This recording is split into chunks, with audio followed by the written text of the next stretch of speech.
Well, it's been officially 1 year. Happy birthday to my Indian Scout Bobber.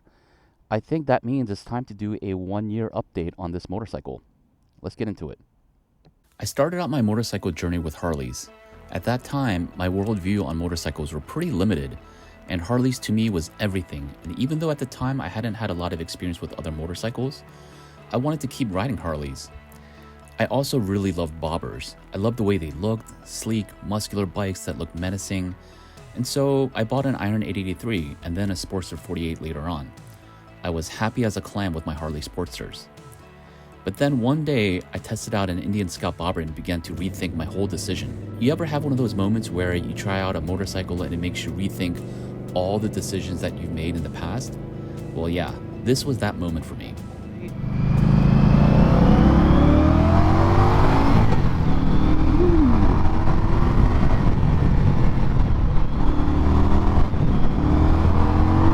Oh, yeah. Woo.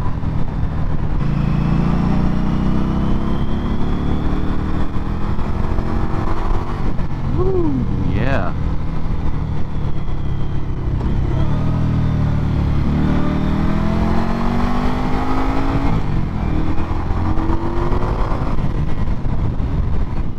Now I'm thinking whether or not I should have gotten this bike versus the 48. Shortly after the demo, I was on the hunt, the thrill of the chase. I decided to go with the 2022 Indian Scout Bobber 20. This will be my first introduction to Indian motorcycles. And man, what an introduction it was. The styling of the Scout Bobber got my attention immediately. It's low slung to the ground, it's got beefy chunky tires, clean lines. I think this design is a masterpiece. It's a bike that you can stare at and admire, and it's just a great feeling to know that you have one of the best looking cruisers on the market. How do I know this? You'll get compliments all the time while riding the Scout Bobber. I knew there were a lot of modifications to the bike that I wanted to make. I just wanted to give you guys an overview of my Scout Bobber, what I've done to it. LED headlamp for more visibility. I wrapped my grips with this Trip Machine leather wrap. It adds a little bit more beefiness and comfort to the OEM grips, so I like that very much. The modifications I've done isn't a whole lot. There's still plenty more to do, but I have simple slip-on exhausts from Amazon that I purchased. I put some mini floorboards on here. I believe these are Kiryakin. Adds a little bit more comfort. Enzukuyo saddlebag for just toting around a few things. A Indian solo seat, a leather saddle there. Adds a really nice look to the bike. And is there anything else that I'm missing? I think that's pretty much it. You might be thinking, that's not a lot of modifications, and I would agree with you. But to be honest, I don't think the Scout Bobber needs a whole lot. It's almost perfect right out of the box. As a matter of fact, let's talk about the power and performance. The Scout Bobber has 100 horsepower and 72 foot-pounds of torque. That type of numbers for a 550-pound motorcycle is really something else. I never felt like I needed more power. And the handling is just superb, even though it's limited by its lean angle. The Scout Bobber as is a fantastic performance machine. It's about 100 horsepower, I think 72 foot-pounds of torque. Most of you guys who are watching this video are probably, I'm going to guess, new to riding. Maybe you're thinking about this as your first motorcycle. For me, this was actually like my fifth motorcycle, I think. I came from a Sportster. I had a Sportster 883, an Iron 883, and a Sportster 48. I have a Lowrider S currently. So what I'm saying is this is not a beginner motorcycle by any means, by any stretch of the imagination. This is a bike that can grow with you.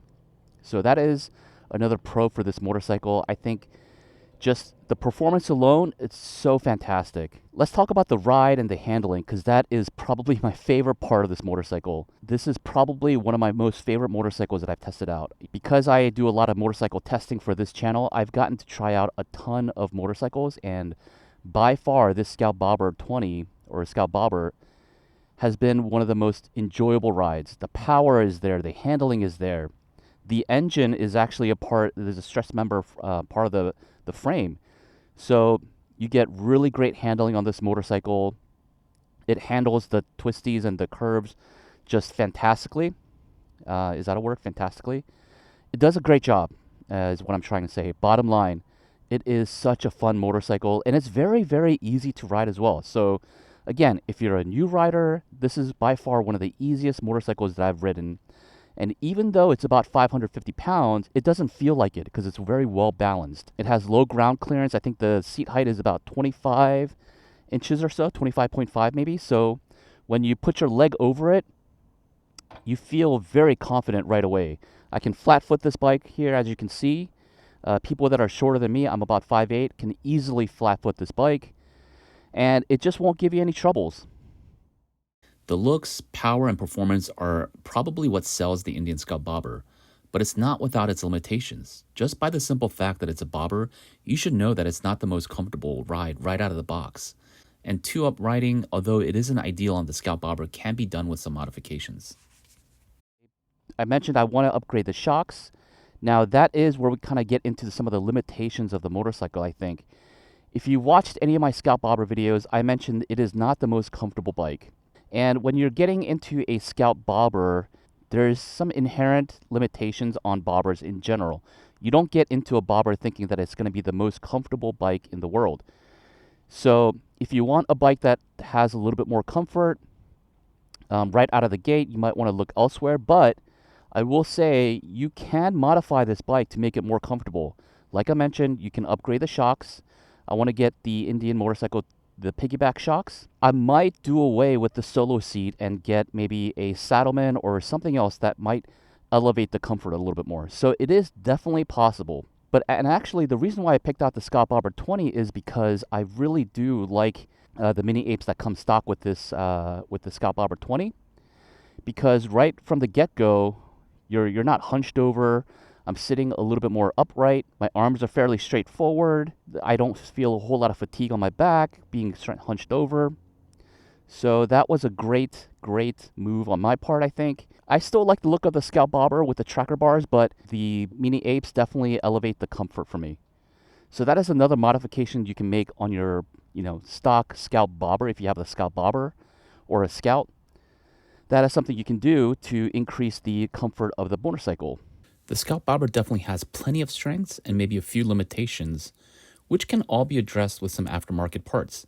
But after a year of riding, you might be wondering how the Scout Bobber has held up. Has it had any issues? Did you run into any problems with the Scout Bobber? How is it overall in terms of its reliability? So let's talk about, have I had any troubles in the span of about a little over a year that I've owned this bike? To be honest, I've had zero problems. And I put a few thousand miles on this bike. This bike has been reliable. I've had no issues, no electronic issues, nothing wrong with, the parts or the bolts or things like that coming loose. My experience with this motorcycle has been fantastic. The only thing that I would mention with my Scout Bobber 20 is that I did get a punctured tube in my rear wheel, so I had to get that replaced. That's one of the disadvantages of having spokes. It's not tubeless. It has a tube inside, so once that tube goes out, you're going to have to get that tube replaced. And it's a big hassle because you have to remove the wheel and all that. I wouldn't say it's specific to the Scout Bobber. Maybe it's more specific to the Scout Bobber 20. So just saying that. So to sum it up, I would say my overall experience with the Scout Bobber has been amazing. Nothing short of amazing. Even though it's not the most comfortable bike, it definitely makes up for it in the fun factor, the rideability, just the thrill of the ride, the comfort, the looks especially. I get so many people coming up to me asking me about this motorcycle. It turns a lot of heads. It sounds awesome. Great ride, great handling. As you can see from all the bugs, this is the bike that I take out quite frequently. And I don't really treat it all that well in terms of washing it. If you're thinking about the Scout Bobber or Scout Bobber 20 or any variant of the Scout, after having this bike for about a year, I would highly recommend it. It is such a fantastic motorcycle. If you're looking for a bike to grow with you, or if you're looking for a fun bike to just rip around, do a lot of different things on it, this is the bike. But that is my 1 year review on the Scout Bobber, guys. I think this iteration definitely looks better than the new 2025 models that are coming out, minus maybe the 101, but I would still very much highly recommend this bike. All right, guys, that's going to be it for me today. Thanks for tuning in, and until next time, I'll see y'all later. Peace.